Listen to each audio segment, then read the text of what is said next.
The Instructor Podcast with Terry Cook, talking with leaders, innovators, experts and game changers about what drives them.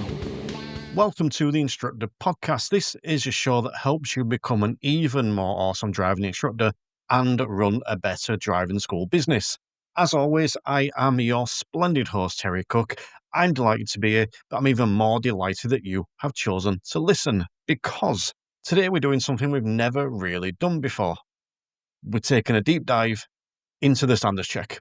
See, for the past 4.5 years, we've spoken around it, we've touched on it briefly, but today we are going deep, and I am joined by two people who I think are perfect for this conversation. We're joined by Bob Morton and Chris Bensted. Now, we may not talk about the standard check much on the public podcast, but we do have an entire series dedicated to it over in the Instructor Podcast Premium. We call it the Standards Check Checklist, where we took 17 different trainers and spoke individually about the 17 different competencies. And we're now following that up by getting those trainers back on to talk about a topic of their choice around the standards check. So if you are interested in this standards check or this episode perks your interest, the Instructor Podcast Premium is perfect for you. Go and sign up there. The best way to do it is to go to the episode description for this episode. You'll find a direct link, or go to the website, theinstructorpodcast.com, where you can find out more information. But for now, let's get stuck into the show.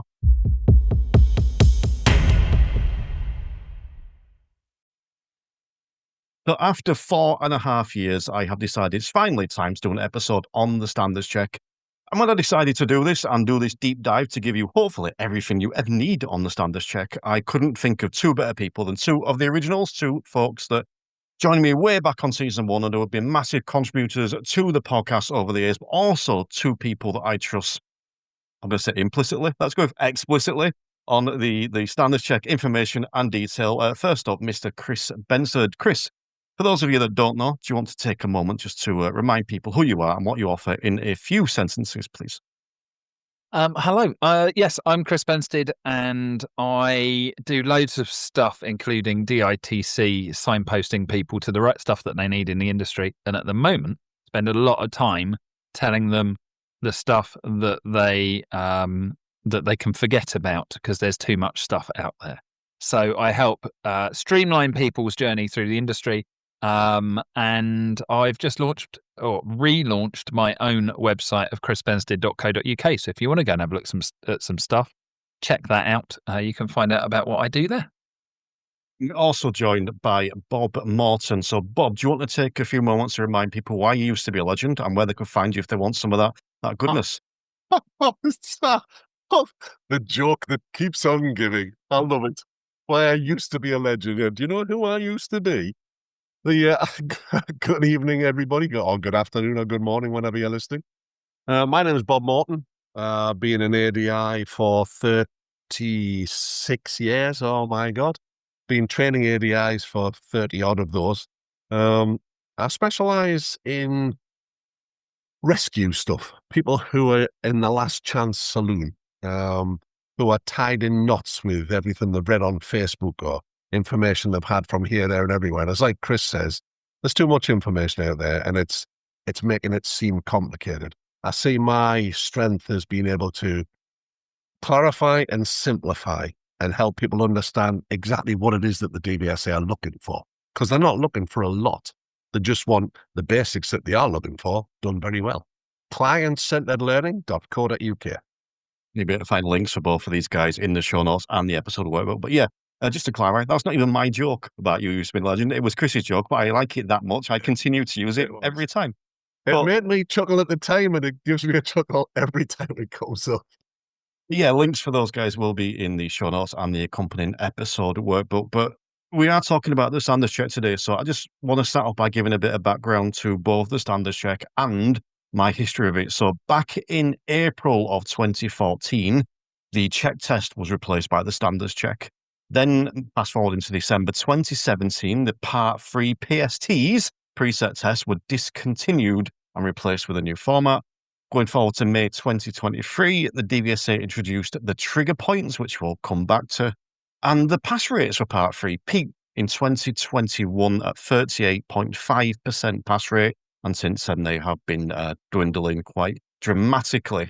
Now, my history with the standards check was I qualified back in 2017, which that's 8 years ago. I didn't realize it was that long, but I qualified with the old style PSTs, those preset tests. And for those that are, well, I suppose qualified since then, what that was the examiner used to role play a student. They'll come out, they'd introduce themselves, and you'd do 2 separate tests on the day. They'd do 2 different types of student. Might be a partly trained, complete novice, they'd role play, give you a different name, and tell you the topic that you were teaching.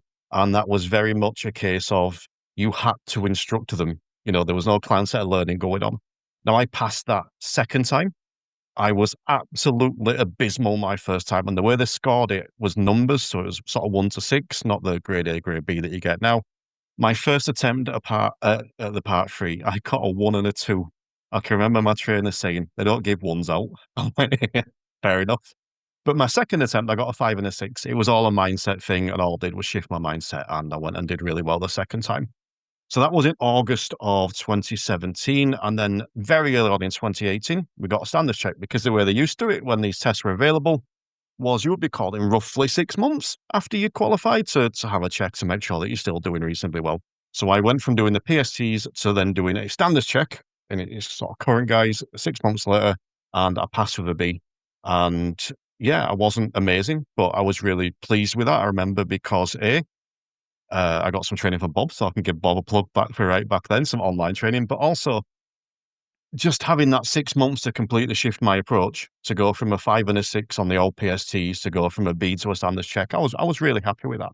And I think that puts me not necessarily in a unique position, but in an interesting position where I can talk about how I shifted from one to the other, and then improved since then, thankfully, as well. But let's talk about the current standards check. I want to come to you first, Chris, because there will be some people listening to this that are either not fully understanding of what the standards check is, or maybe they're new to the industry, so they don't know much about it. So I suppose, can you initially start off by explaining what the standards check is, sort of the premise behind it, and then maybe talk about your thoughts in comparison to the old style PSTs?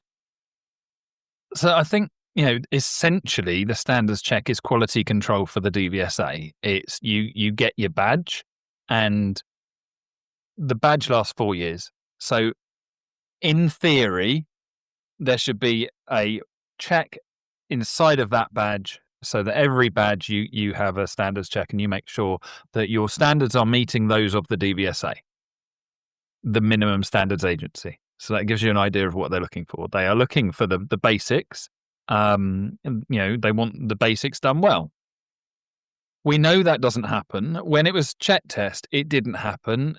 We all know instructors that have been doing the job for 20 years without having had a check or something in some cases, whether they fall through cracks or not. Things have changed a little bit because we've now got the tip system. So that's the criteria that they judge driving instructors against, which is the driver faults that are recorded, the serious faults, the examiner takes action, which is going to be dangerous fault, and your overall pass rate. So those are management information that they can then use to pick off who to check. So we've now got more of a streamlined system of going, who do we need to be looking at, because they were failing to look at some people. And it's quality control. The issue we got at the moment is it's not happening, or it's happening in very few cases. And there's other things that are tied to it. So, the audit register, you've got to be a grade A now to become an audit. Now they've closed the register because they can't do the audit checks. They can't do any of that. So there's other things connected to it, which at the moment probably aren't worth even looking at. However, they are relevant. There's things out there. And I think the biggest disconnect is that the standards check looks to see if you are delivering the basics well, and driving instructors look at, are my pupils passing their test? Is everybody happy? And the two things are not the same. So, learners will learn in spite of you. I think that's something we all have to kind of accept, and we should all embrace as a bit of a grounding, that just because you turn up to the lesson and you take the money doesn't mean that they're learning because of you. The standards check is designed to make sure that there is a an educational structure to the lesson. They are looking for there to be a point. They're looking for risk, because that's very specific to us as a job, the risk element, for that to be dealt with. And then they're looking for learning to take place. It's not a big ask, really. You mentioned the TIP system. For anyone that isn't aware, what does the acronym stand for? Because I've forgotten, I'll be honest. No, and that's why I said it. What does TIP stand for? Between us, one of us got to know what. No? Okay. I do know it's in there somewhere, but I can't remember. So I will look it up. And in 45 minutes. Well, Bob. Yeah. Suppose I'm going to come to you with this. I suppose 2 questions again. So, is there a difference between a Part 3 test and a standards check? Or are they the same test? Because I think there's people that are concerned with that. But I also want to hear your thoughts comparing the OPSTs to the standards check now. Yeah. Well, in terms of standards check versus Part 3, it is the same test. I think the difference is that an examiner is going to expect things to be maybe slightly more polished on a standards check, that you've gained some experience now, and that you should be making things happen sooner. In terms of let me go back to the standards check. I generally explain this to people this way. The DVSA is all about safety. They've always been about safety, and they always will be about safety. Back in the day, before 1935, anybody who could buy a car was entitled to drive it. There was no regulations at all. Eventually, somebody looked at the death figures and went, Christ, this isn't very good. We better do something about this. So somebody stood up in the House of Commons and said, something must be done. So they introduced the driving test. So then it was decided that the standard still wasn't great. So why don't we have some regulated instructors? Let's have instructors to do this job. So we then started to have professional driving instructors. Still didn't make a big enough difference. So again, somebody stands up in the House and says, something must be done. So we have then the Register of Driving Instructors and the qualification exam. And what it was about was to make sure that the instruction that was given was safe and was producing safer drivers. So what happened was the examiner, for those who don't know the old test, the examiner pretended to be 2 learner drivers. For the first half an hour, you were going to teach them to do something they'd not done before. So they were testing your subject knowledge. Could you give them a brief of the subject in under 8 minutes? And then could you then guide them through the process of learning, which was thought to be talk them through the first attempt, prompt them through the second attempt, have a go on your own the third attempt. Then learning would take place.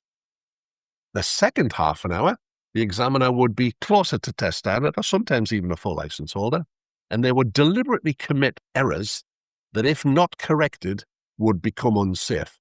So your job was to identify the fault that was being displayed, to analyze the fault that was being displayed, and to fix the fault. And the way that worked was, you had to go, you're not checking your mirrors enough. That is dangerous. Here was the analysis. That is dangerous because, if you're not doing that, you're not as aware as you should be, and you could get in an accident. So what we're going to do is, I'm going to talk you through checking your mirror the next time. Check your mirror. No, check your mirror again. Check your mirror again. Right, okay, so here's a situation. What do you think you might need to do here? Oh, I need to check my mirror. That's very good. Now have a go on your own. And again, learning had taken place. That's all hunky-dory. It did mean that you had to prepare 10 separate PSTs, but those who say, oh, it was better because you had to have a wide subject knowledge, you only had to learn 10 PSTs. You didn't have to know about roundabouts, which are probably pretty tricky. Anyway, so this new test comes along. Well, what's this all about? Well, the DVSA, or some people in the DVSA and some people who used to be in the DVSA would have you believe they wrote this new standard. Well, I'm here to tell you they bloody didn't. And anybody who tells you they did is fibbing. There are people who were responsible for implementing it, which is a different thing, is it not? So this new standard was all about, well, if 17 to 22-year-old males are causing the mayhem that they are on our roads, something must be done. There it is again. So what are we going to do? Well, let's have a look at the way human beings learn. Human beings don't learn by being told what to do. Human beings learn by developing behavior that they think is a good idea. So therefore, we have to get the learner to buy in. So when it comes to fault identification, it's now risk identification. When does this risk escalate? That's why we've got the hazard perception. So there's a risk. When does it escalate? When would you need to take action? There's your 5 scoring window. We're then looking at driving that's, non-risk inducing. And then with a learner driver next to us, we've got to say, well, okay, I've noticed you're not checking your mirrors as much as I think you should. What problems could that cause us? And the conversation needs to happen between you and the learner. Was sufficient feedback given to help the learner understand any safety critical incidents that makes the learner go, oh shit, yeah, that needs fixing, that doesn't it? That's risky behavior. I really need to pack that in. I've seen the light, praise be. Okay, so how are we going to fix that then? It's no good me just telling you what to do. Will that work for you? Well, it doesn't normally. Right, okay, so how do you learn best then? Well, I learn best by doing, or I learn best by this or that. Okay, let's put a plan together that helps you and me change the behavior we did see into the behavior we want to see. So we then adapt the lesson. And that's what it's about. And it's a brilliant test because it tests, are you working in ways that human beings learn? And I speak to ADIs all the time. Who my learners learn? All of them? All of them? Have you never had a learner leave you? So that approach, the old PSD approach, works probably 90% of the time. But then there's that 10% of learners it just doesn't work for. Some of them go on to then drive automatics. Are they going to be safer? Maybe. So it needed a change. And if we want the world to be a safer place, we have to have drivers that make better decisions. And that's what this new standard is all about. And if only those involved in the industry responsible for training would read the National Standard for Driver and Rider Training, we'd be in a much bloody better place. So that's all you got to do. Keep things safe. I was going to have T-shirts with them. Just fix some shit. If there's something safety critical happens, stop it happening. There's an interesting thing that's always been the case. Yeah. The issue was that the examiner was a 2-dimensional figure. They were role playing, which kind of caused a bit of an issue. But I remember Trevor Wedge saying to me, who was the chief examiner at the time, we never said who had to identify, analyze, and remedy. That's right. It was our side of the fence because it's way easier to deliver training if you tell people what to do. Doesn't mean it's better. So it's always been the case. We're just slow to the uptake yet again. Well, it's we have this conversation with ADIs all the time about that you can stop telling people what to do. Yeah, but my learners want to be told what to do. No, they don't. That's a defense mechanism. They're just a little bit wary about being overly involved in the planning and stuff because they think you're going to point and laugh or take them in. So this is what's being assessed. It's very simple. Your job is to identify where there's an issue, help the learner understand it's an issue, and help the learner fix the issue. And the easy way to demonstrate that the issue is fixed is ending up with the learner doing it on their own without any help from you. And again, the other side of that, those instructors that are, you can't tell me what to do, I need to discover it for myself. The flipping irony. Yeah. Hang on a minute. Just that and run with it. Sentences back. Yeah. But it's overly complicated by people thinking it's something that it's not. It's like the triggers, the tip system. I was struggling. I thought, I do know what it means, I just can't remember. But I'm not a fan of using DVSA acronyms or any acronyms come to that. But it's important that we look at it and think, well, what's this trigger system about? Why are they doing that? I'll tell you why they're doing it is because the standard of ADIs is woefully poor. And if you get called in, if you've met 3 of those 4 triggers, you're pretty shit at the job, mate. It's that simple. You've got to be really bad to hit 3 triggers. I'll check my test reports at the minute, Bob. Do you think that the current way is a fairer or maybe a more honest reflection of an instructor's ability? So a better or fairer, I think is a difficult one because it depends on how you do it, doesn't it? And it's this thing of, I know when the change first happened, the big thing DVSA was saying, and a lot of trainers were saying, you just teach a lot of instructors were saying, because it made them feel better, just teach a normal lesson. That's great if you know what your normal lesson is and if it fits. So just teach the right lesson, as in the one that they're looking for works. It depends if you go and do it on the test and then the rest of the time you're also teaching that lesson, or whether you do something on the day and you go back to mediocrity or whatever it might be. And sometimes those changes aren't because someone's trying to hide something. They think, I need to show the DVSA what the DVSA want to see. Yeah. And their values and the DVSA values don't match. Or whoever wrote it for the DVSA. So,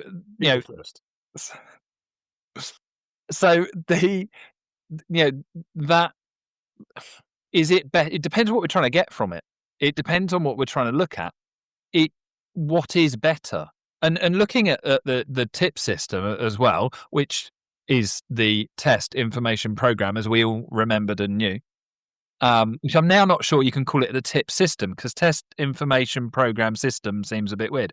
Anyway, but looking at the tip system, that only focuses on test success. And we know that test success isn't good because, 1 in 5 crash in the first 6 months. So it again depends on your metrics, depends on what you want to judge it on. I've always said I'd rather be judged on how they drive after their test. Do they crash? Because that's kind of what my job is. So it depends on the metric you want to look at. Is it a fairer system or is it a better system for assessing a good lesson? Yes. Because you've got a human being sat next to them and they've got to deal and adapt. I think it's a pretty decent assessment, and you can assess pretty much anything with it if it's somebody teaching in some way. Is there a point? Have you controlled the risk, and have you taught them something and tied it up in a nice neat bow at the end? It is a nice simple thing. I remember Lou Walsh using it when her son started doing diving, and she said it works. You change a few words, but it works for that as a process. Watching them teach someone to do something else. You could even use it teaching them to make a cup of tea. It does. So is it a better system? Yes, absolutely.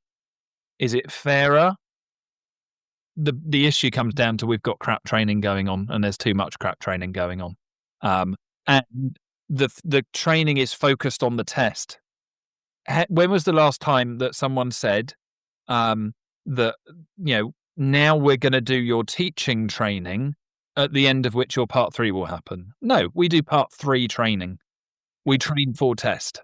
And that's something we're trying to change as a driving school. We're trying to get, it's really hard to get out of that habit because you drop into it again. But actually, we should be talking about theory training. We should be talking about practical driving training and then teaching training. And then the tests are the things that happen at the end of it. And I think those things need to change. That doesn't mean that there's anything wrong with the actual test. There's something wrong with the process. And do you know what? Guess who's in charge of the process? Not the DVSA. We are. The trainers are in charge of that process. We can change things. The test is a separate beast.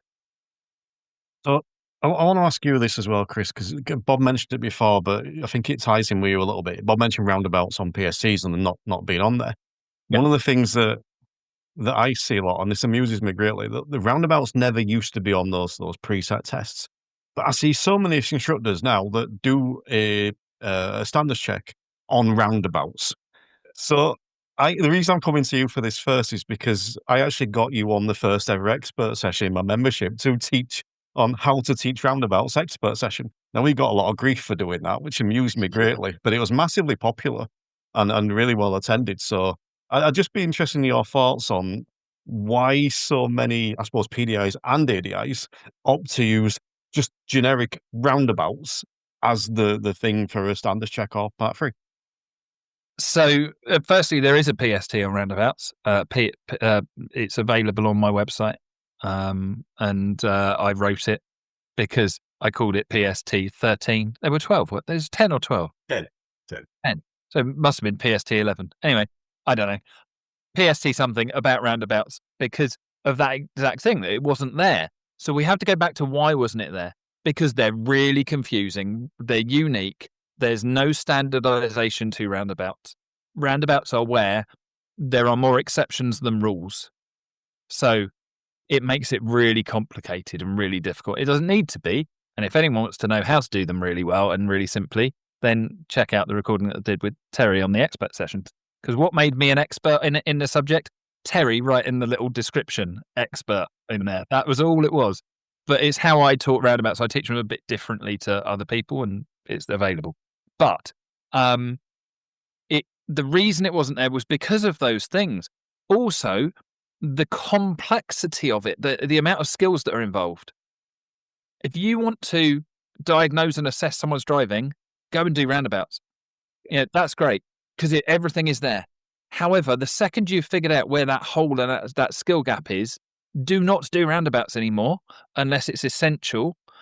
Go and use a different platform, a different environment, junction, type of area, whatever it might be, where you can isolate and address that skill need, and then go back and do roundabouts again. So that's the reason it wasn't there.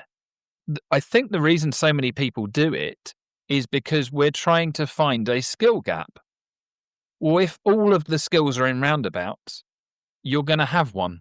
There's going to be a something there. And I think that they also kind of put the instructor in the position of control, even in a coaching environment, because there's so much going on. You feel more needed. You're likely to be more needed. And we wrongly think the DVSA want to see us being good. They want to see our pupil being successful with our support. And there's a very different thing going on there. So I think that's why. I think that's, we go back to why it wasn't there. And the reason that, we generally, the second people say, I'm going to do roundabouts, firstly, that is not a skill that's there for. It's not roundabouts isn't a goal. Roundabouts isn't a need. It is a collection of loads of stuff. Try going into a restaurant and saying, I'd like to have dinner, please. See what happens. You need more inside of it, and roundabouts, you can get it wrong very rapidly, very quickly. And in a risk critical environment, there's huge amounts of issues going on there. It generally speaking doesn't work. Now, all of those instructors that went, but I did it and I did it. Yeah, fine. Because your exception does not prove the rule. And what you did may well have worked out. We're not saying don't use roundabouts. We're saying don't do roundabouts. They're very different things. Oh. Following on from that, I think I want to ask you both a very important question. I was going to go with you first, Chris. I'm going to follow on with you, Bob. So, Chris, if you went into a restaurant and asked for dinner, what time of day would you be in the restaurant? Bloody Northerners! I'm outnumbered. You're going to say that it's dinner time, obviously. You're going to say it's at lunchtime because you would be going out to have dinner at lunchtime. There is no lunchtime up north. Tea time is at lunch. I'm sorry. I'm just amused that I asked you. This is like the pinnacle of Chris Bensted. I ask you a question and you answer with what you think I'm going to answer. That's the pinnacle.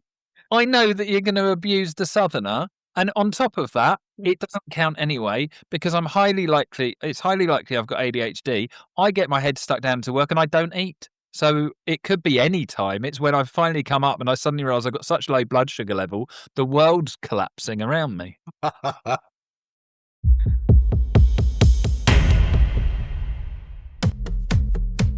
Hello, my name is Stuart Lockery. I'm the founder at Bright Coaching. Driving instruction has changed. Today's learners need more than just skills and practice and reps to pass a driving test. They need coaching that addresses the higher levels of the GDE on every single lesson.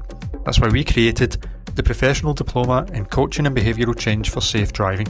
This accredited qualification, equivalent to a BTEC Professional Award Level 4-5, gives you the tools and recognition to transform the way you teach. With Bright Coaching, you can leave the DVSA behind and step into a modern, learner-focused approach, one that shifts the paradigm of driver education for instructors, for pupils, and for parents all across the country.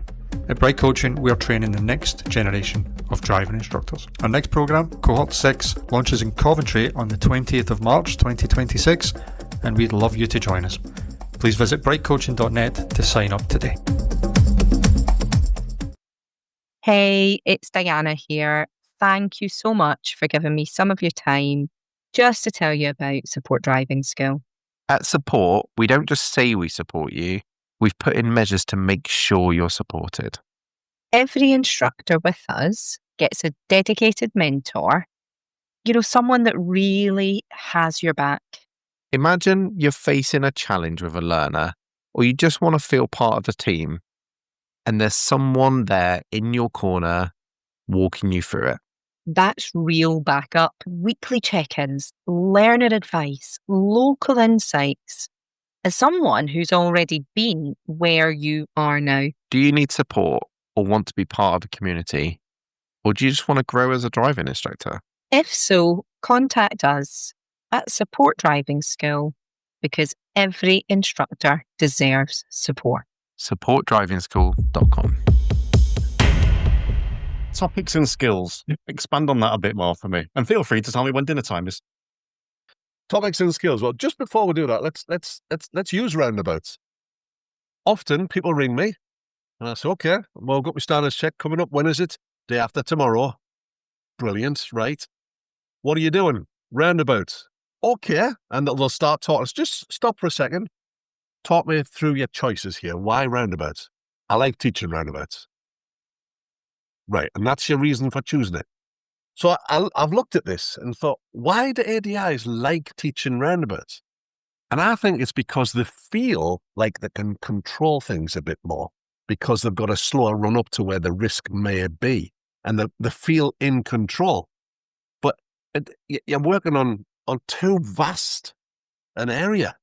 We need to be looking at skills, and the skills would be judging the speed of approach, judging whether to go or not, judging where to position the car, judging whether to use a blocker or not. So they're the skills. And we try as an industry, and I've spotted so many people that do this. They've got everything planned out in their head, including the route. So what about if they make a mistake and you want to go back to the scene of the crime? What do you mean? Well, do you not think going back to where the mistake happened would be a useful exercise? So we need to have that built in. So we've got to stop thinking about routes, and we've got to start thinking about practice areas. And you've got to identify things that need work, things that, if left on their own, would become risky. And your job is to help the learner understand that and fix it. So the best place to do that would be to go back around the block, maybe even park the car up and go and stand at the side of the road and look at the roundabout for a minute or two and just see what's going on. Oh, if you were in that white car, what would you think? Maybe set up some little case studies. Okay, so let's assume you're coming down here and this happens. There's a wagon here and this happens. What would you do? So this is a useful thing to do because learning is still happening. Because we learn by experiencing things, reflecting upon it, putting new plans together and having another go. That is how all human beings are hardwired to learn, as is described by Ronald Fry and David Kolb's experiential learning cycle. This is how human beings are hardwired to learn. So that's the way we need to teach. Now, there'll be variations in that, depending on who the learner is and, their preferences. But we need to be identifying things that truly need our attention. So the best way to do it is not to plan 6 weeks ahead of time, but to do a 20-minute drive before your standards check your part 3, and then have a pick list of things that now need fixing. Then prioritize them in order of risk and fix the one that's at the top of the list. That's how you pass a standards check or a part 3 with flying colours, because you're doing what was needed that time, on that day, with that learner, in that moment. And that's how you're being assessed. A PST, you could prepare for and plan just about everything. This new test, you can't. So is it fair? I think so, but it's very different. But as an industry, we're up in arms about it, which is not fair. I know, if only they'd given us some notice that it was going to happen. Like, you know, like, like 10 years. It's interesting, like you mentioned about it being fair then, and I think back to my experience of I said at the beginning, the all-style PSTs and the standards check 6 months later. I much preferred the standards check in terms of a test, because I found it really difficult to liaise with an examiner who was role-playing a student, because I knew in my heart of hearts that examiner wasn't going to turn in front of that car, because they're not going to crash. They're an experienced driver. I couldn't adjust my brain like that. So I actually find it easier. And for me, I do think it's fairer. I do think it's a more honest reflection. The problem we face, of course, is what Chris has identified earlier, that as a training arm of the whole thing, we've not made the adjustment. In general, as an industry, we have not made the changes that are necessary. And we're trying to add some client-centered learning stuff to our PST model. And if you want evidence of that, just look at the first sessions that people do in their Part 3 training. It's the trainer in role putting them into dodgy situations. But just, we need to develop the skills. It's no good throwing somebody into a role play situation and scaring the shit out of them. We need to help them learn, well, what skills do you need? And we should learn this when we're learning Part 1. So as you're doing your hazard perception test, that 5 scoring window is the point where you as an instructor would need to be inputting. Probably a prompt. Have you seen? What's your plan here? Look at that. And so what we need to do is to help them to learn to get in before that point and ask some nice questions that draw the learner's attention to it. So let's have a look at the skill of that. So when you're driving around, talk to yourself about the things that you see ahead. Bring them to your own attention. Then get your partner to sit in the driving seat and draw their attention to it. Get used to spotting things extremely early, earlier than you would as a driver, because, your reaction times are pretty good. You only need to really think about it when you're close. But as an instructor, you've got to be able to see it, think about what you're going to say it, have the learner have time to think, and then do it. Then we look at so that's preventing the thing happening, which is good. You would then pull over and have a conversation about, why do you think I drew that to your attention? And then analyze the risk, have the learner realize it's a problem, put plans in place, round the block, fix it. If you can't get in early, if we're in the 4, 3, 2, or 1 scoring window, the 1 window is where you're hitting the brake, by the way, you now need to pull up and have a conversation about that. And what I generally do is we'll talk about scenarios. And normally, I'll just watch somebody at the first session, Part 2, which I like to do really, really early. And I just watch them drive. I'll pick up a thing that they're doing wrong, and I'll just say, what would you do? It's a year's time when you're qualified now. I've come to you for some help. I've failed a driving assessment that was part of a job interview. And I'll always add in, and the clown that did the assessment says, so I'm demonstrating a bad attitude. The clown that did the assessment said my mirror work was poor. What are you going to say to me? So we'll then talk about, what sort of conversation we're going to have here. What have you learned from what I've said to you? Are we actively listening? Have you picked up on the fact that I said, the clown that did the assessment? So your job now is to convince me that I need to change my behavior. So over to you. And I'll make them work through it. And at every stage, I'm just going, it just doesn't make sense to me that. No, I think it's okay the way I do it. There's nothing wrong with the way I do it. I've been doing it this way 20 years and I've never had an accident. So can you prove to me that your way is better? So show me. And so where are you going to find information that backs your case up? I don't know. Well, here's a highway code. Have a little look in there. Here's driving the essential skills. Have a little look in there. Okay, so now you can make a case that says, look, this is why you should do it this way. You can also explain to me why it's safer to do it your way. We can look at the advantages, the disadvantages. Okay, you've got me now. Brilliant. I see the error of my ways. Praise the Lord, I have seen the light. But I've been doing it this way for a long time, so I'm going to need some help to fix it. What levels of help are you able to offer me? So let's assume they say, I don't know. So, you could demonstrate it. You could talk me through it. You could prompt me. Or I could have another go based on the conversation we've just had and see if it's fixed. So they say, okay, I'll talk you. No, hang on a second. We're in the client-centered world now. You need to ask me which of those I would prefer. So they'll generally say, well, what level of help do you want? Well, I don't know. Because I want to avoid this. What level of help do you want? How the hell do they know? Your job as a professional driver trainer is to say, I've got a myriad of different ways I can help you. I can demonstrate, I can talk you through it, I can prompt you, or we could just have another go based on what we've just talked about. Which one of them do you fancy? Select one, try it. And I'll always select demonstration. And when they demonstrate it, the fault is gone. So, okay, let's just pull up on the left and have a little chat about what's just happened. So I'll demonstrate to them then that I have identified a need, which needs to become their goal, which they've agreed with because they've played along. We've analysed that. We've looked at the problems that might cause them, and then we've applied a fix. So we've then identified a new goal, agreed a lesson structure. We're going to use a practice area that's suitable to practice those skills. We've adapted the lesson. So have we managed the risk there? Oh, yeah. Have I managed the risk there? Oh, yeah. There's your part 3. That's all it is. Go away and fix the rest of your bad habits. And that's the job in a nutshell. That's all it is.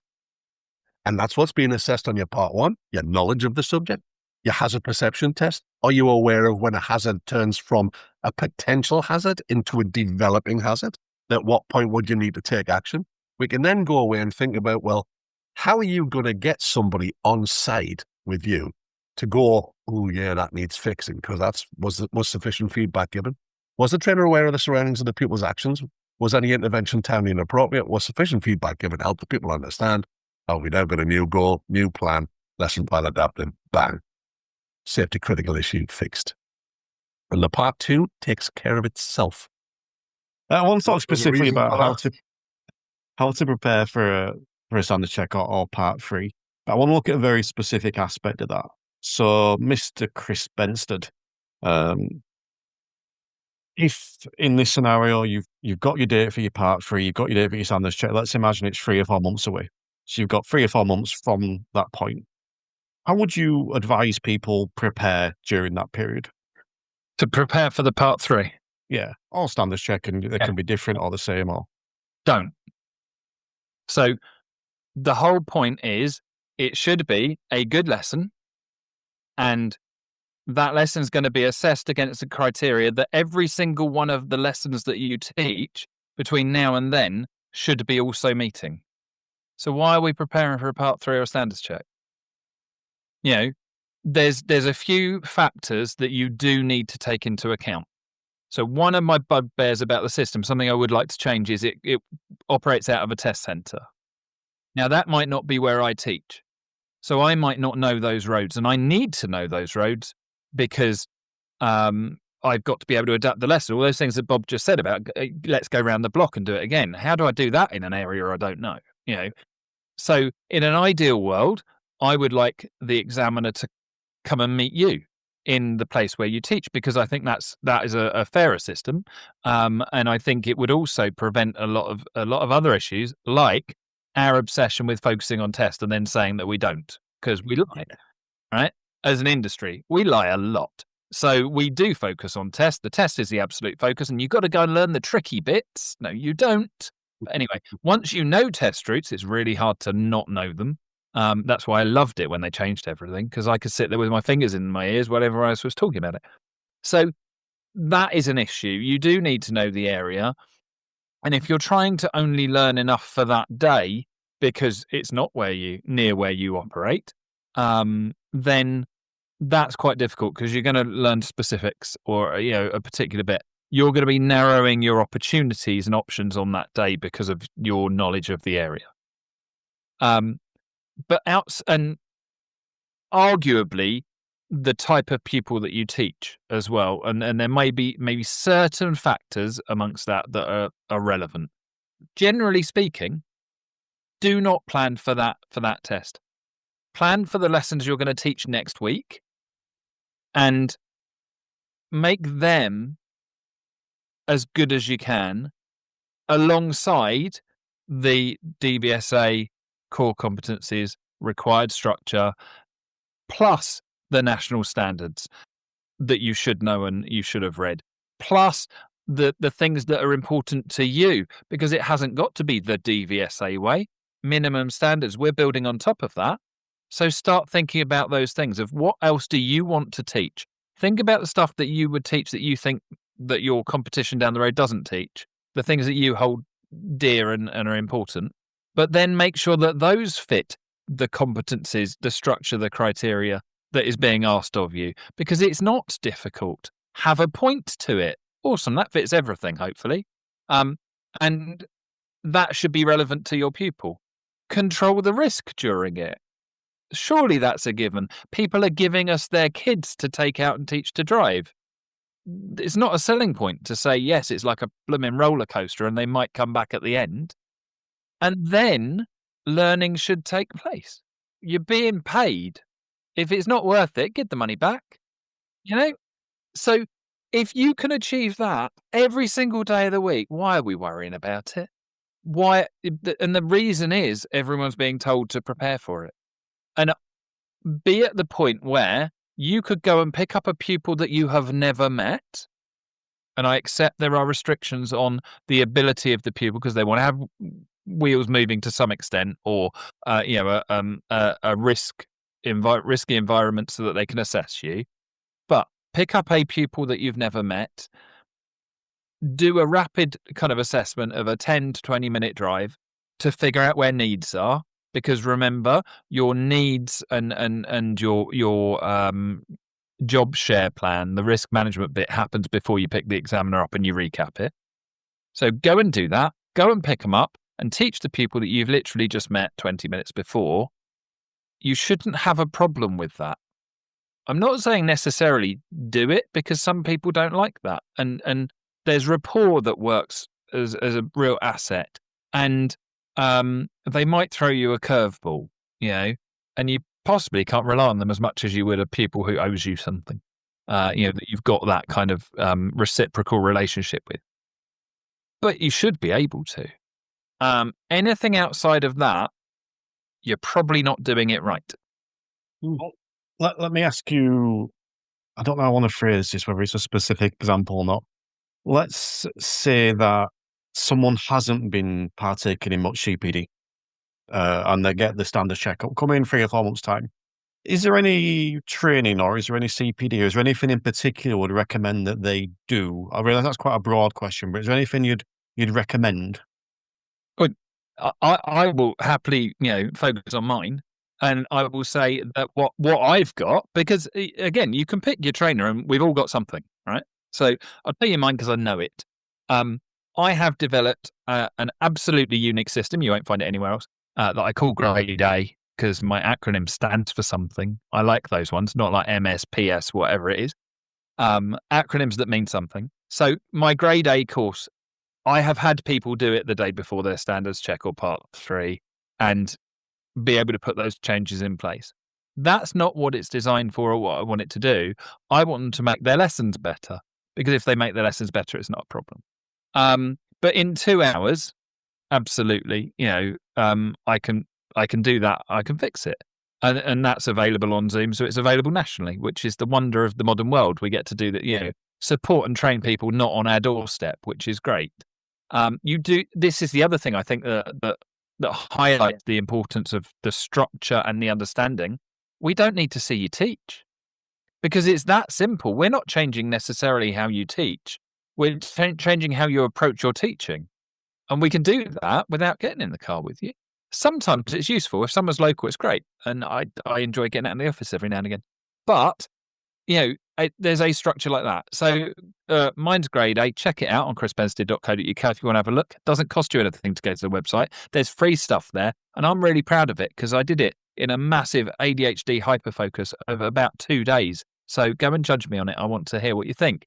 But, I know Bob's got a similar kind of approach where if someone gets in touch, he will go, and here is what you can do, but I wish you came to me earlier because I could have given you more. And, I know that everybody who does training has that system in place. Partly we don't want to, because actually we're treating a symptom and we're not affecting the cause, which is that people take often the cheapest or the simplest approach to becoming a driving instructor, and they don't invest in the part 1. Just go and pass it and then come and see us. No support. Go and do the driving test. That might be changing. Watch this space, because that is under scrutiny at the moment, part 2. I think there could be some development happening there. But they go and do that, and then we start going, now we'll start talking to you about becoming a driving instructor. Sorry, no, we don't. Now we'll start talking to you about passing your part 3. You'll figure out how to be a driving instructor in the middle, in the same way that I'll teach you to pass your test and you'll learn to drive after you've passed. No, thank you. It's that same issue and approach. And I had a conversation on Facebook, because that's where all the best conversations happen at 2 o'clock in the morning, with someone who said, someone had asked for theory help. That's my bag. I love the theory. I'm a geek. They'd asked for theory help, and an instructor shot them down slightly, saying, you are kidding. I genuinely believe that the part 1 is more difficult than the part 2. I think there's way more work that is needed for it. And if you're going to do it well, there's definitely more work involved. And it's just this attitude of, well, you just get that out of the way, and then you do your part 3. And the instructor who commented then said, yeah, I passed my part 1 and part 2 first time. They were easy. Part 3, I got through on my 3rd attempt. And I said, maybe if you put more work into part 1 and part 2, you wouldn't have had those problems. Don't be stupid. That's about CCL. It's nothing to do with part 1 and part... It doesn't make sense. There's not enough people, singing from that hymn sheet, though, Chris. Is that? No. It's unfortunate, but it's the part 3 is about, are you showing a differentiation between yourself and school of mum and dad? Yeah. And unfortunately, it's the same sort of thing, isn't it? That we're applying to instructor training. We see it as 3 separate compartments, and it's just not. It's all part of the same thing. It's unfortunate, but that's where we are. But it needs to change. It really does. Is there anything you want to add on to what Chris was saying about preparation or training? Well, I think in terms of preparation, the only thing I would say, I completely agree with what Chris had said. You should be able to just turn up and teach anybody, because you're a professional driving instructor or a potential professional driving instructor. So it doesn't matter who, as long as they've got normal brain function, you should be able to sit next to them and within a fairly short space of time, work out what that person needs from you right now. And that's all you've got to think about on your part 3 standards check. What do I need to do now? What does this person need from me? How can I help this person learn? The only thing I would say is get the pupil used to somebody being in the back of the car, and get yourself used to somebody being in the back of the car. So that's useful preparation, because that's something that's new. You are not used to working in that environment. And 100% back what Chris says, you should be just doing what you do every day. Somebody said to me a little while ago, it might have been at the last expo, sure, you don't teach that way every day. Yes, I do. All day, every day. And and I always have, well, I haven't always done that, because I used to be an instructor. But since I've made the switch, I work that way all the time. I work out, what does this person need from me? And how can we get to where we want to be? And we're a team working forward and just doing that. And then you just forget there's somebody in the back. You just do what you do normally. And I'd add on to that in the same vein, get used to teaching a 40-minute window. Because if you're used to doing 2 hours, but the best way to do that is do your 2 hours, but split it into 10-minute units. Yeah. And then you just use 4 of them. Yeah. And there's lots of benefits to doing that. So yeah, I think that's the other thing from that. I break mine into little chunks that way, 5 to 8 minute chunks. So you're just used to working in these little short loops. Because if you set yourself out of an hour in front of you, you tend to do the same stuff again and again and again. You should never do the same stuff twice, because if you do what you've just done, you'll get what you just got. And the whole point about you being a professional driver trainer is the next burst of activity, something different should happen as a result of your input, because you're a professional driver trainer. But a lot of what we do in the industry is just school of mum and dad. We trundle around and things eventually get fixed. And the learner, as Chris alluded to earlier, is learning in spite of us, not because of us. And if you do a 2 hour and you aim for a 2 hour lesson and you've got that whole journey in front of you, it's a bit like the difference between a film and EastEnders. Think about how much action you fit into every episode of EastEnders. versus into a whole film. So each one of those is an opportunity to change something, a plot twist. Yeah. Doing 10 minutes, you'll fit in more plot twists in your 2 hours than you do doing 2 hours. And I think that is another kind of, there's a difference there, but actually embrace that difference on every lesson. It becomes a massive asset to you and your business. And as a byproduct, if you like, it also becomes much more fun. Yes. Yeah. Who'd have thought it? You can enjoy your job. I think I want to expand slightly on something you said there, Bob, actually, because you mentioned about the idea of having someone in back at car and that. I think that's what I would chuck in terms of preparation. Someone that, suffers with nerves and anxiety and that kind of stuff. So for my personal experience, and I've got a bit of a phobia about being judged. I spoke to you a bit about this last year, Bob. Got a bit of phobia about being judged. So I know that when I get a standards check, someone's going to be in the back judging me. So the best way for me to prepare for that is to start getting people in the back of the car judging me, because I'm going to get used to that more, and then it's going to become less of a phobia. So I think that in terms of that nerves and anxiety, that it's working out what's going to help you. So even if it's not specifically around the lesson, it's things that will help you. Sorry, go on, Bob. So, well, if we look at that particular example, it's no good thinking, oh, well, I'll get used to it by having the bogeyman from the DVSA sat in the back. You start with your mate sat in the back, or perhaps even less of a risk, risk in terms of being judged. Another learner watching you, then your mate watching you, then an ADI that you barely know sitting in the back, and then if you really want to test yourself and get yourself used to working under that sort of pressure and dazzling people with your style and your skill, have the parent of that, that parent. Well, when I passed my test, only took 3 lessons. Whereas little Johnny had 8 and he's not through his test yet. Have them sit in the back. Now you're getting used to it, working under that level of pressure. Because it's no good just thinking, oh, well, it'll be okay on the day, because it won't. It won't. Your backside will fall out. I've seen this so many times. Ooh. You're like, oh, I saw the examiner writing something. Why are you watching him? Jesus, it's just...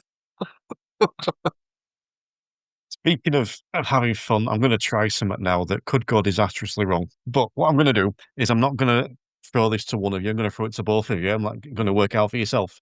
So, goal setting. How do we set the goal for a lesson? Go. There's a pretty good article on my website. No, I need a bigger answer than that. What Chris said. I'm pushing for 3 goals now. And if you want to find out what those 3 goals are, please feel free, because I've written a whole thing on it and I won't cover it all now. But I think that I'm recognizing that in this industry, we have a habit of throwing the baby out with the bathwater. I did it when I went, we should never be using MSPSL. We should only use look, tell, do as an approach. And actually, I'm recognizing some benefits to both. And I've balanced things out a little, not a lot, but a little. So I think the same thing with goals. We started going, it's got to be the pupil's goal. So we removed the opinion and the benefits of a driving instructor in some ways at that point. And everybody got in the car going, what would you like to do today? I don't know. So I think having a goal, but sharing goals is really important. So I'm now encouraging instructors to have a goal and to share that with their pupil, because pupils don't know how to set goals. Do you know what? Instructors don't either. So it helps us learn how to. So you have the instructor's goal, you then have the pupil's goal. And then I have a magic goal that they use at the end, which is a retrospective goal, which sounds contradictory, but it works. But I would just focus on trying to develop your own goal-setting skills, because you can't develop theirs, because otherwise it's not their goal anymore. I think most instructors don't understand the importance of it or the power of it. So the only way to really understand that is to have it work for yourself. And, during my mentor, I do a lot of mentorship work. And I say to people, well, what's your goal for between now and the next time I see you? Oh, I don't know. Well, you've got to be working on something. Otherwise you're drifting. You're schooling mom and dad here, you're drifting. So it's important. Generally, what I would say to a learner or a part 2 candidate I'm working with, okay, based on what we've done today, what do you think the next logical step would be? And I have a matrix of things that we can work on that's, developed by through the LDC workbook. So at the start of the next session, I say, okay, our provisional plan was, still okay to do that? If they go, I'm not really sure. It's okay for the instructor to input in a client-centered world. There is nothing wrong with that. And the easy way in is just say, do you mind if I give you some feedback? Well, what I've observed is, do you think that's something we need to work on? Now, let's assume you've seen something, you think it's important, and the learner says, I don't want to work on that. Instructors will often leave that alone because they think they're being client-centered. No, you're being client-led. Well, if you see something that really needs fixing, your job is to go, I'm really sorry, but that's properly safety critical, and we need to have a little chat about that. So let's have a look. What's the advantages of doing it the way you're doing it? Any disadvantages? And then eventually that learner's going to go, yeah, I see what you mean. Right, okay, so we need to fix that, don't we? But we'll still work on the stuff you wanted to do, but I'm adding this to it, because these wheels ain't turning until we reach agreement on that, because I am the arbiter of safety here. So it's still dead easy to be client-centered and bring things to the table. So I think this needs fixing this, mate. What do you think? Well, I don't think it does. Well, a bit of bad luck you're having, because we're going to. And here's why. All right, I'll even, the things we were always told not to say. Never talk about the test. I say, well, do you think you failed your test for that? Well, no. Well, you would. Any idea why? Well, no. Well, it's because of. So do you think that's something we need to work on? Oh, yeah, it probably is.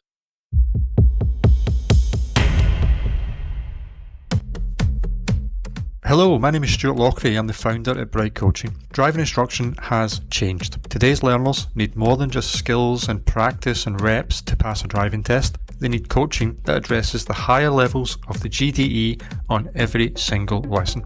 That's why we created the Professional Diploma in Coaching and Behavioural Change for Safe Driving. This accredited qualification, equivalent to a BTEC Professional Award Level 4-5, gives you the tools and recognition to transform the way you teach. With Bright Coaching, you can leave the DVSA behind and step into a modern, learner-focused approach, one that shifts the paradigm of driver education for instructors, for pupils, and for parents all across the country. At Bright Coaching, we are training the next generation of driving instructors. Our next programme, Cohort 6, launches in Coventry on the 20th of March 2026, and we'd love you to join us. Please visit brightcoaching.net to sign up today. Hey, it's Diana here. Thank you for giving me some of your time to tell you about Inspire. Inspire Instructor Training gives you over 100 hours of quality training videos, live Zooms, and the backing of a community that gets it. And the best part? You can try it all for free. 7 days, no risk, no catch, just practical training you can use straight away. Whether you're a PDI aiming to qualify or an ADI who wants to feel confident and grow, Inspire is here for you. Inspire Instructor Training, where the learning never stops. Start your 7-day free trial today at inspireinstructortraining.com. I'm going to say that worked better than I thought it would. I like that. We're going to do that again for the next one, which is risk management. So again, I'm going to throw it open to both of you, but I'm going to put an example in. So I want you to tell me how we manage risk on lessons and the standards check in a part 3. But I want you to answer one question as well, because the common myth that I hear is if you use your dual controls on your standards check or your part 3, you're going to fail. So if you can incorporate that into your answer, there you go. So how do you manage risk? Go. Forget about dual controls. If you input, whether it's with your mouth, with your hand, or your feet, the examiner is going to ask himself the question, was that intervention timely and appropriate? Was it needed? And if the answer is no, he's going to say to you then, what the bloody hell did you do that for? There was no need for that. Or if you didn't input and you needed to, you go to, why weren't you in there? You just let them wander into that safety critical situation. And I've heard this as feedback from not written, but I've heard it verbally from examiners. I could see that you'd seen it. What were you thinking? Christ, I was trying to reach the brake from the back. So it's all about, you don't need to mention dual controls. It's that, it's a given. If you've got somebody next to you that's had 20 lessons, the examiner is going to assume you have explained to them that you've got dual controls. You don't need to talk about it now. So you need to intervene in a way that keeps things safe. Prevention is always better than cure. So if you brought it to their attention, you kept the job safe, you still need to pull over and discuss it because it was your input that kept it safe. Or if you're doing it afterwards. But the key thing is, are you doing what is required? Are you managing the risk proactively? Or if you've not been able to get to it, retrospectively? But either way, you've got to manage that risk because that's your job. Yeah, I think when it comes to dual controls, the other side of it is you can mention them from the point of view that I always think is what are the dual controls going to mean to you today? Are they your friend or are they your enemy? So on the first lesson, those dual controls very often mean I feel safe to take some risk, to have a go, whereas I wouldn't in my mum and dad's car. You know, so those dual controls are a nice thing. We like those. If you use them, it's because you're keeping me safe. Get them the day before their test, and you go and use those dual controls on them, and you've just ripped their world out from under them. They're going to have a very different effect. So I think sometimes we ignore what those controls mean because we identify what they are for us. They, and they're that protective safety tool that we're going to use. And actually, they're also a teaching tool, and we forget that too often as well. So let's say you're on your standards check, and you say to them, "Oh, that's not going really well. Let me demonstrate to you." You can demonstrate from the instructor's seat. Does that mean that you failed because you've used them appropriately? Appropriate is the key, and if we can achieve what's appropriate, we're going to get the best outcomes. How's that a bad thing ever? If you're getting those good outcomes in an appropriate way. I mean, it's even entirely possible that you've used the dual controls and you shouldn't have done because you should have been in earlier with a prompt. What'll make the difference between a pass and a fail is what you do following that. Yes. Is learning now going to happen by both of you? You go back around the block to the scene of the crime and approach it a different way. You've now demonstrated competence. But you're allowed to make mistakes. We all make mistakes. Examiners make mistakes. So I just want to say for a second, this feels like a proper old school episode of the podcast. I'm enjoying this. This is one of the episodes where I can just ask the questions a listener wants to hear and let you guys answer. I'm enjoying this because the question I can hear people asking now, because you mentioned demonstration there, Chris, on a standards check or a part 3, if a student said, "Can you show me that?" So let's say it's a junction. They want you to demonstrate a junction. Can you deliver a demonstration on that standards check or part 3? What would you do on a lesson? Yeah, because it's a lesson. It's a lesson with someone sat in the back watching it, and all those criticisms and everything else you have going through your head, and your brain's in the back seat, and I get that, but what's right for the pupil? If it's appropriate to do so, then do it. With, I think, one exception which I object to, which is the ability to drive them to the area first.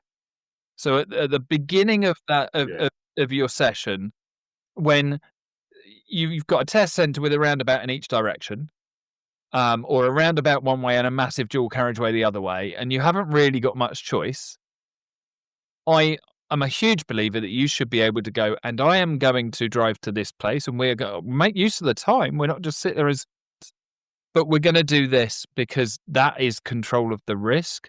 And I know some examiners ADI examiners that go, not a problem, that's fine. But I'm led to believe the majority say, sorry, that's, they've got to be able to drive from the test centre. I think that's a misinterpretation of what. Me too, 100%. They've got to be capable of driving from the test centre, as in, I don't want someone who's not driving yet. We don't want a newbie. We want someone, because we need you to demonstrate that you can control risk. And, if you empty the room and just put one thing in the middle of the room, that's not controlling risk because there's no risk there. So it's something that I think there is a bit of a question mark over. It's on my list of things to raise with DVSA when the right moment comes up. I have this with people who failed, and they say, "Oh, the examiner criticised me for driving to the area." Well, what did you do on the drive? What do you mean? Well, what did you do? Nothing. But that's why you're being criticised. Why didn't you use it as a learning opportunity? Start discussing the stuff that you're going to be doing when you get to the practice area. Perhaps you can demonstrate a technique that they need to pay attention to. Watch my feet here. Watch how I'm doing this. Watch how you talk me through the decision-making process coming up here. Should I go or should I stop? Tell me. So make it count, because so it was only a 5-minute drive. Okay, so that's 5 minutes there. That's 5 minutes back. That's 10 minutes. You've only got 40. You've wasted 25% of your time. No wonder the examiner criticised you. What was the point in that? Why did you do that? So the examiner's going to be asking himself, was this useful? And it may well be the examiner might even be sat there thinking, well, this is not what I would have done, but did it work? And if the answer is yes, bingo, you've scored. That's it. Have you done what that pupil needed in that moment, on this day, in that situation, at this time? And it was part of the PSTs, wasn't it? On some of them, it would be. You will be driving at the beginning of this one, and we spent so much time trying to remember which one we had to drive for and which one we didn't, and such, because of the structure. Well, I used to use Kenton Bar Test Centre in Newcastle, and Arthur Storr was our examiner there, and he always used to say, "I'm going to drive for this first 5 minutes. Don't watch me," because he'd pull out and force his way into the traffic and make it stop, and then force his way to the other side because it is the only way he could get out. So, right, I'm in wrong there. But yeah, make every minute count. That you're being paid. Don't do what school and mum and dad would do. Every minute you should be making a difference. And if you're not, then you should fail. No, that's a really important point, that make every minute count. Because when I think of driving lessons, we are human beings as instructors. There are days we're not going to be at our absolute best. There are lessons. I've done one today when I was not at best because I'm quite off colour today. And I spoke about it with my student and we adapted a lesson, but I still wasn't at my best. There were things that maybe I could have done differently looking back. But over the course of the time that I spend with that student, the bulk of that teaching will be of high quality. But my belief is this: I should be able to switch that on. Even if I have the odd lesson with students where I'm 7 out of 10 rather than 9 out of 10 or 10 out of 10, when I get called in for a standards check, I should be able to switch it on for that lesson and demonstrate, yes, look, I can do it to this standard. And I should be able to do that for most of my lessons, even if we accept I am human and sometimes I'm not going to be top draw. But we looked at goals, we looked at managing the risk. So I'm going to throw this open to you both as well. See who comes in first. How do we make sure that the student's learning? How do we ensure that learning has taken place? They're able to do it on their own without any help from you. Say that again, Bob, without Chris at the same time. They're able to do it on their own without any help from you. Learning has happened. Anything to add on to that, Chris? Be awesome in what you do, because if you're always trying to you can be the 7 or the 6, or it's your number. You could pick whichever one you choose, but you can be that, because we haven't got to be 10 out of 10 every day. Yeah. But if you're being the best you can be on that day, and that also, I think, forgetting the subject that we're talking about at the moment, just thinking about being a driving instructor, knowing when to say, do you know what, I'm not on form today. So either I wasn't on form, I'm not going to charge you for it, because you hold yourself to the same account. Or to say, I'm really sorry, I'm not coming today, because I'm not willing to come and deliver rubbish, because it's not fair on you. Yeah. And you will get respect for that. You will get pupils that have that rapport with you, that they absolutely accept it. You will get the odd idiot who will argue it and say that you're rubbish because of it, but you will know you've done the right thing. And if you take that attitude every day of the week, when you go along, you're working to a lower standard than yours. So it's going to show, and it's going to work out. So I just think, they should be better at the end than they were at the beginning. That's the key. But you can't, they are in charge of their learning. They're in control of their learning. You can't make them learn. So what you can do is inspire them to learn. You can make sure that you know your stuff well enough that on that one moment when there's a glimmer of light in their eye because they see something that engaged them, that you are there as much as you can be to support that, and that you know your stuff. And it's okay to turn around and say, do you know what? I don't know that, but where would you look it up if you needed to? Or let's go away and come back and exchange information and let's all learn something. That's fine. But accepting mediocrity is where that all goes wrong. And that's when learning won't happen. Because if you don't give a shit, they won't either. Exactly. Should always be working on something. Yeah. When the wheels are moving. Should always be working on something. If there's dead time, I think I just want to touch back on what you said there, Chris, in a more kind of macro sense, in that I think it's about earning the trust. And this doesn't just apply to lessons. I think it applies to everything in life, because I'm going to use a specific lesson example, actually. You want to be at a point with your students, so if you turn up late to a lesson, they're surprised. You've earned that trust. You're there early every time. So when you turn up late, they're like, oh, are you okay?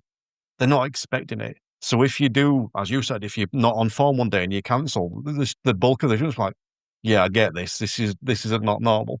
If you're not delivering a good lesson that day for some reason, the students not going, Terry's a crap instructor. They're going, something wasn't right with Terry today. And I think that we build that up over time, but I like that. That worked quite well. So I want to look slightly beyond that. There's a couple of things I think I want to touch back on, actually, but I want to look beyond that, because sometimes things go wrong. And that could be, I used my example before of a fear of being judged. So I go for my standards check and I panic because there's someone in the back and it goes horribly wrong. Or maybe I'm just not good on the day for whatever it is. Standard check goes wrong, part 3 goes wrong, and I don't get the score I want and I fail. What next? How do you recover from that? Do you know what? I'll do the same again. Throw it over to you guys. How do you recover from that when a standards check goes wrong?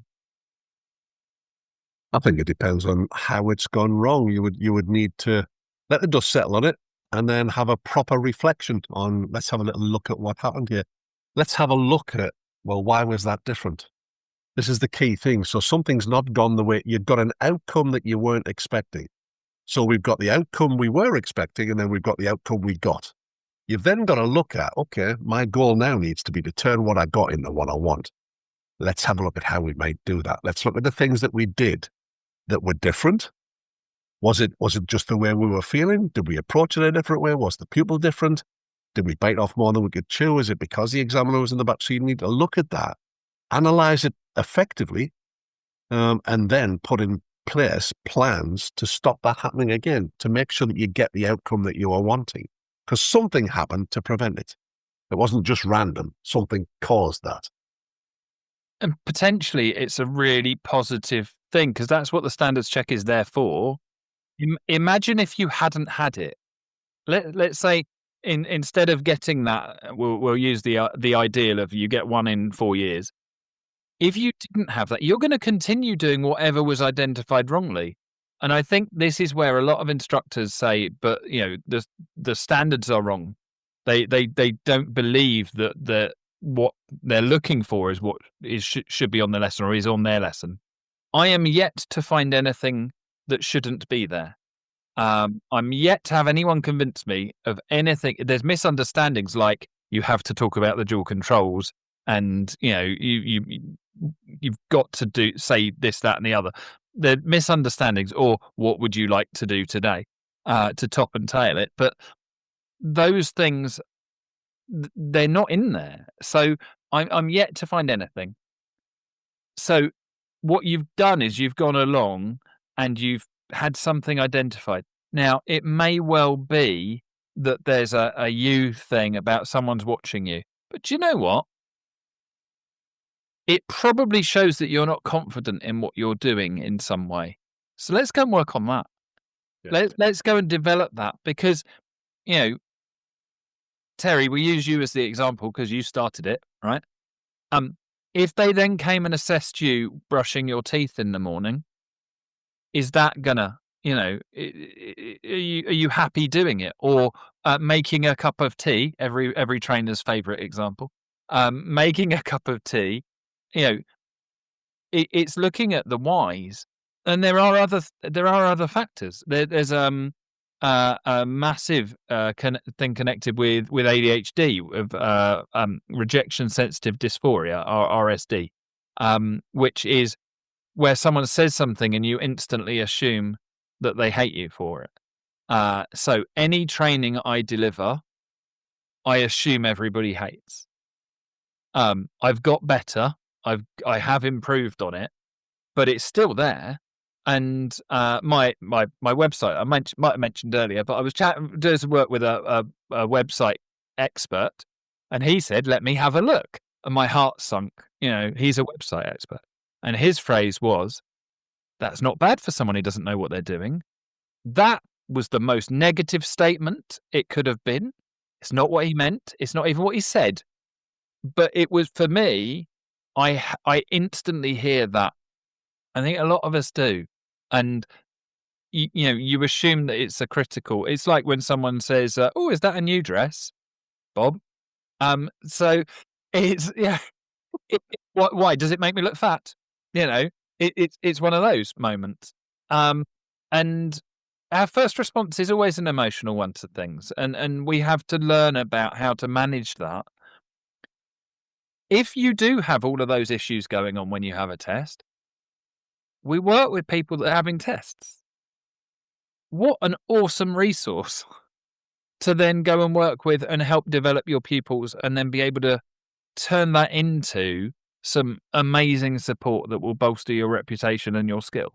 So, if you can't see that yourself, get someone who will mentor you through that process, who will support you through that process and do those things.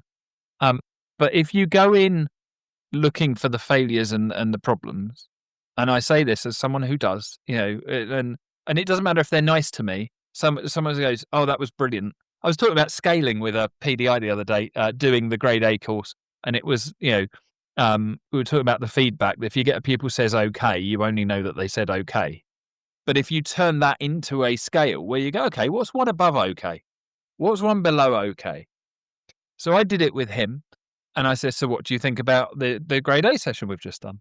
And he said, I'm just trying to think what his word was. He said it was helpful. I was like, "That's quite nice. I like that as a word. I'm doing all right. It wasn't horrific." So I then went, what was one above that? Beneficial. Oh my God, that means there's no benefits. That instantly I go down that spiral of going, well, hang on a minute, I want to be beneficial, and I haven't. And we chatted about it, and what he actually meant was he needed to go away, process, and put it into place to find the benefits. They were there, and I wasn't on the lower end of things that we then put in place to get a nice scale to have something to work with. But those are still things that you can go and work on, and they don't necessarily go away, but you can do enough with it that it's only 40 minutes. Yeah. I think one of the I know that's a trait within ADHD, but it's a human trait, isn't it? It's if somebody fails a standards check or a part 3, we automatically start pointing the finger of blame. It's the examiner, it's the system, it was the pupil, it's because I sat my test on a Thursday. Nobody ever goes, what can I do about that? And that's the game changer. Once the finger of blame points inwards, what could I do different? That changes the game completely, because you're now looking at a solution to the problem, where before you're just finding somebody to blame for the problem and it's not your fault. Well, I've got some bad news for those who failed a standards check. It is your fault. You're not doing what you're meant to be doing. Now, you may agree or disagree, but you're not doing what you are meant to be doing, as laid out in the National Standard for Driver and Rider Training, which is a phenomenal document. And if you look at that Part 3 or Standards Check report form, the SC1 form at the bottom, it never says the red car pulled out in front of you and that's why you failed, or I'm in a bad mood and I don't like you, or any of those things. So it's we need to point the finger of blame inwards, and we need to look at controlling the things or worrying about the things that we can control. You can't change the DVSA, you can't change the examiner, you can't change any of that. You can't change the other road users around you, but you can change what you do. So it is within your power to do something different. It's having the will to want to do something different. And you probably need the help of someone who's an expert in it to help you see, to help you understand this safety critical incident. I think there's some cracking answers there, and I'm going to give my thoughts, partly because you threw it back at me, Chris, a little bit, but 'cause I agree with everything that's been said there, because I think it starts with reflection. So to use me as example, I mentioned the phobia, and the reason I call it a phobia is because I believe it's an irrational fear. It's not a justified fear. I have an irrational fear of anyone watching me, not just on the standards check. You mentioned someone watching me brush my teeth and make a tea. Yeah, no, I don't want that to happen. Right? When I have someone sleep over at this flat, that sounds wrong. Whatever. When I have someone sleep over at this flat, I'm locking that bathroom door when I'm brushing my teeth, right? It's an irrational fear. But here's the thing. I'm aware of it. If I fail the standards check, I cannot use that as an excuse.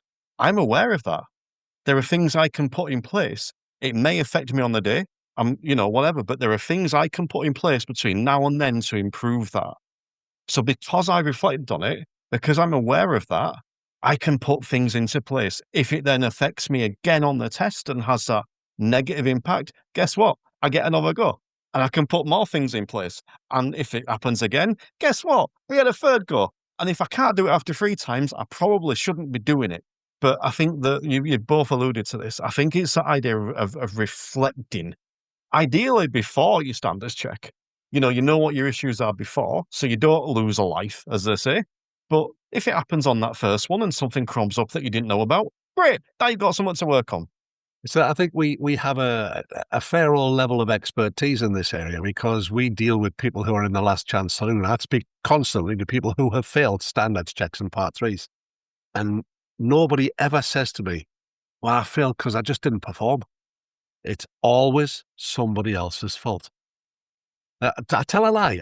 There was one person, it's a few years ago now, Lee Sperry, when he came to me, he went, I'm obviously doing something wrong here. Can you help me? Well, yeah, I'll try. When's your next standards check? Tomorrow, he said. Well, you've got to be kidding me. When we talk he's about the only one who I've ever had come to me and without being prompted or without having a conversation said to me, I'm clearly doing something wrong here. I need to know what it is they're after because what I'm doing isn't fitting the bill. He didn't blame anybody. So he'd already turned the finger of blame inwards. So he's a good candidate for change. when I asked earlier about how to prepare for a standard check, the one thing I'm going to chuck in there is don't wait till the day before to ring Bob. Give him at least a week. But I want to come to you with this one, Chris, because we kind of looked at the negative there. What happens if it doesn't go the way you want it to? Because as you said, it can be a positive thing. But let's look at you passing. Let's look at you passing, high score, top score, whatever. You get the result you want. What do you do then? What's next to when you get the result you want? I think it depends on whether you achieve it. Firstly, it depends on whether you value the scoring. Because if it's just literally, it's a thing so you can continue doing your job, then it doesn't matter, does it? You've done it. It's out the way. Let's move on. It's just one of those things you've got to do. If it's something that has, and some of the debriefs after standards checks and part 3s are awesome. We would be charging you a lot of money for that session. They genuinely are engaged. You don't have to agree with them. You have to listen and understand their perspective, and then you choose what you take and what you leave. But I've had some absolutely brilliant sessions after a test where they're giving that debrief, and it is different. They don't get involved in training as a rule, so therefore after an L test, it's very much here's the information, and we get good and bad debriefs.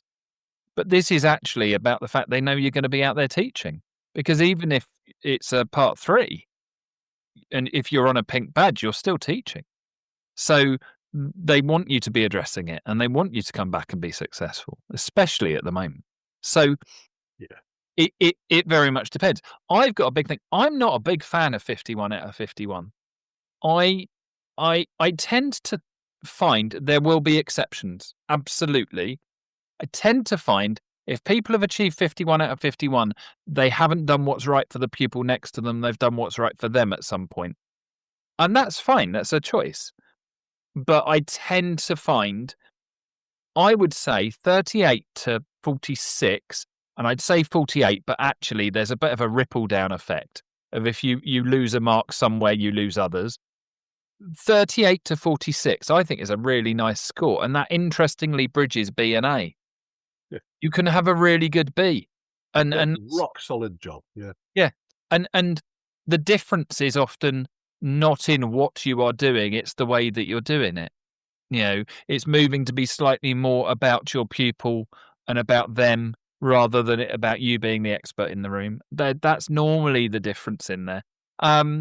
So yeah, if you get 51 out of 51, you get your grade A, you could shout about it. You could use it as a massive marketing tool, and you could look like a massive marketing tool.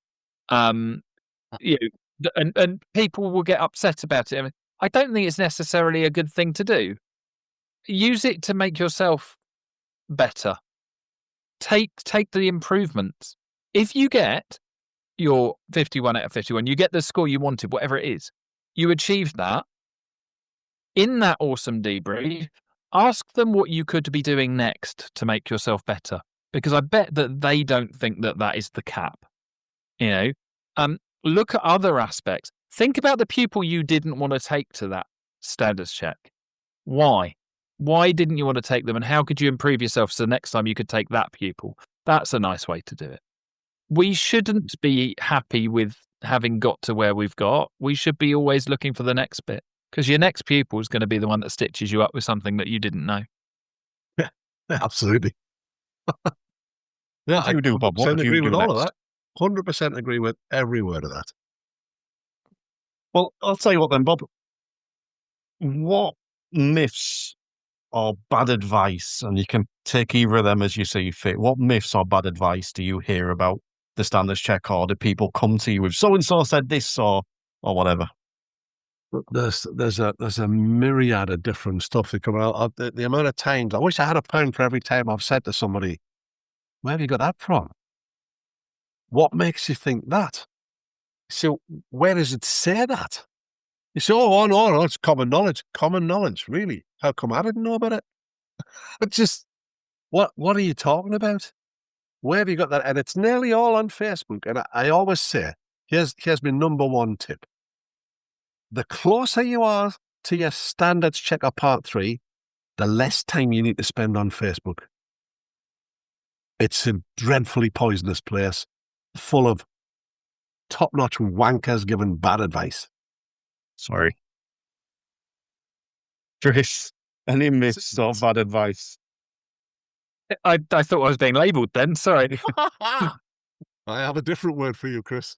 There's plenty have said it. So, I discovered something the other day. I slightly off topic, but I think it sort of fits. I had someone who was hiding behind an anonymous, and they criticised me quite heavily. And I realised that if I'd known who they were, because I found out, stupidly did the same thing on my own group. I can see who you are. See who it is, yeah. At that point, once I knew, I couldn't care less. But not knowing, and not knowing whether I should value their opinion or not, because they might be right, was really did mess. Again, it's that RSD issue. I realised what an issue that was, and it's the same when if there used to be back in the old days of Facebook first starting up groups. There was a rival group to mine that was set up, which was the people that I'd upset, and they'd had a row with me. I kicked them out. And their one was the one with a sense of humour, apparently. What they didn't know was the people in charge of them, myself and the people in charge of the other one, we spoke all the time. We got on really well. So it was this perceived rivalry.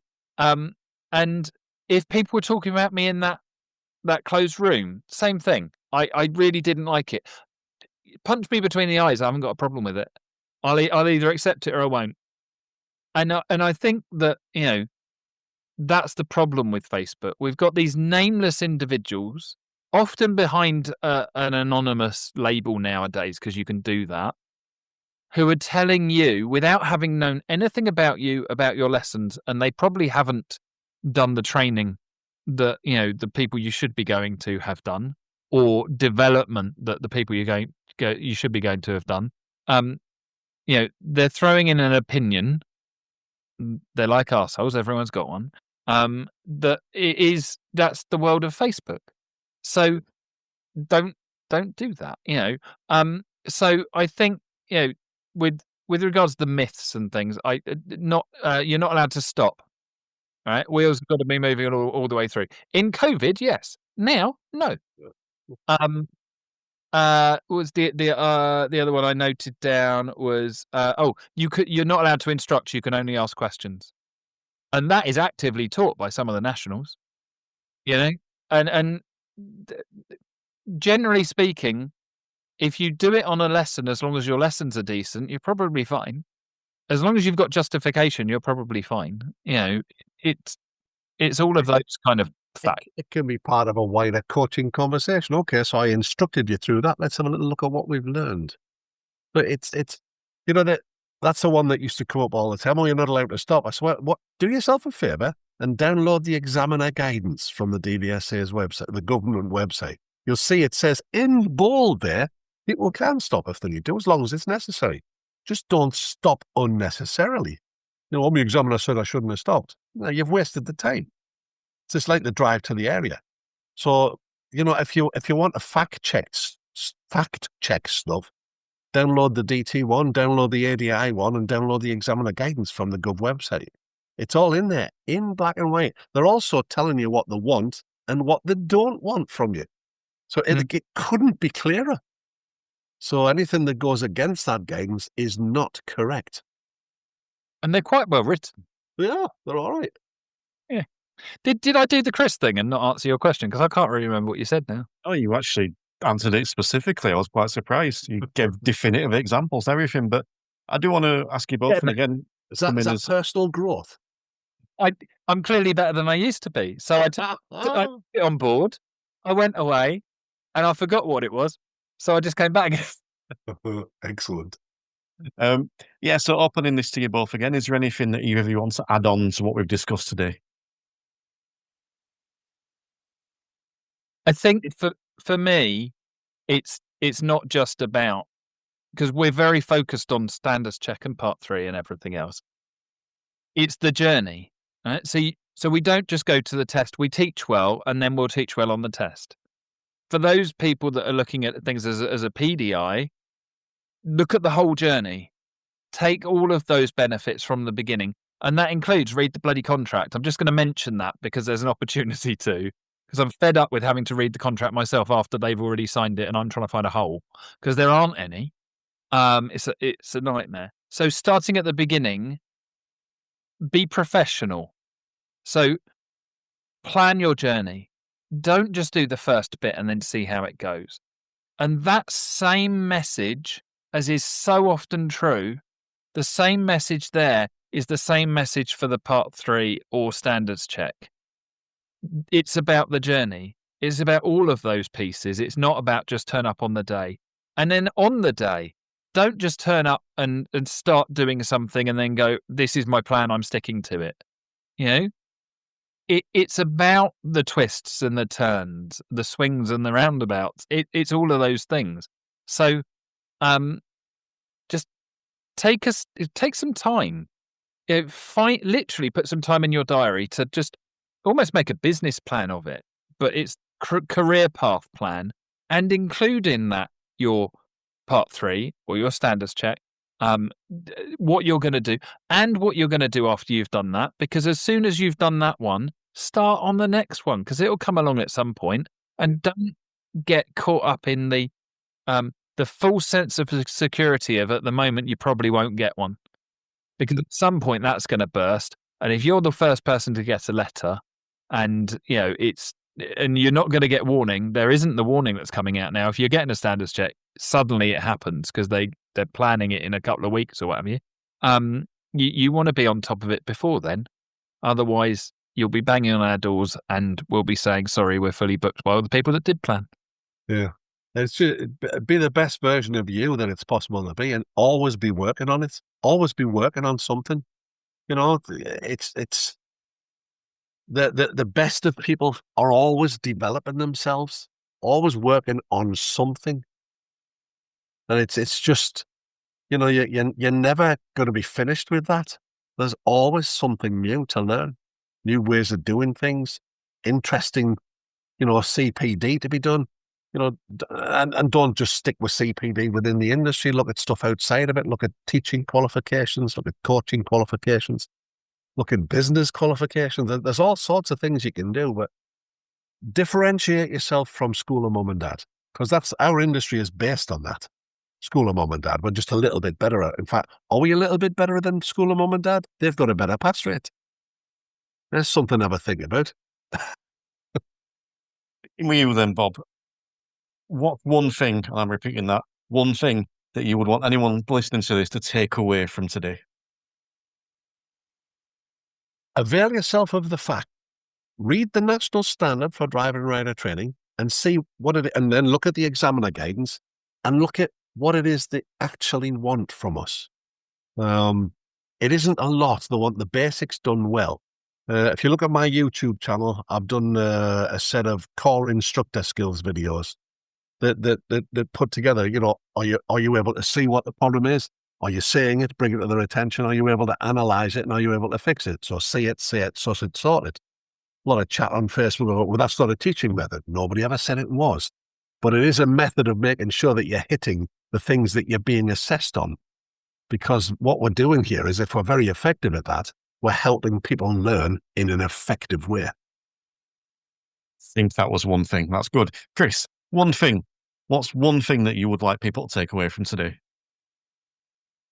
Don't wait until the last minute and plan for the journey. It's part of what you do.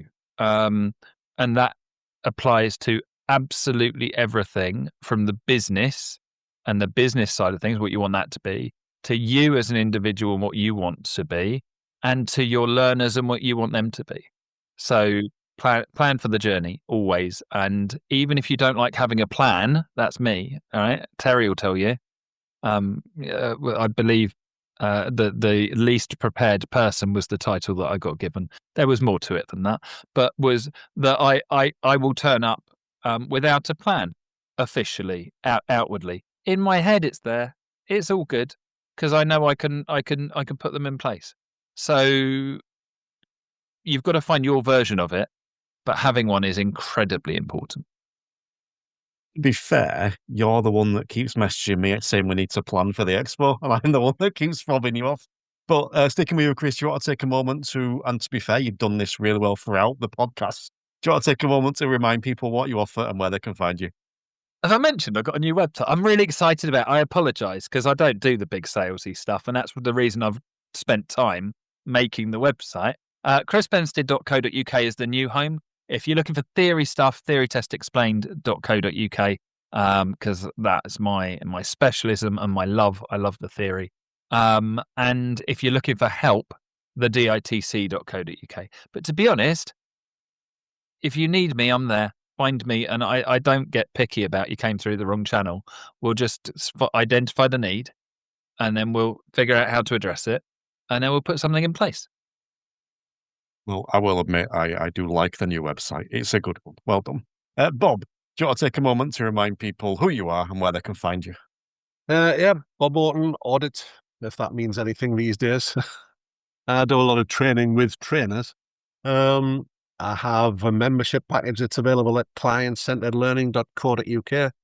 You can also have me as your mentor. We meet twice a month. If you go to pdiadi.com, you'll find the details on there.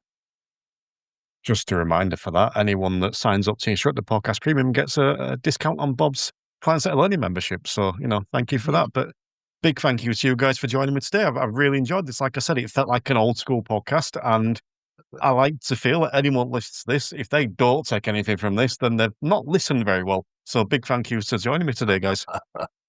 Always a pleasure, never a chore. The Instructor Podcast with Terry Cook, talking with leaders, innovators, experts and game changers about what drives them.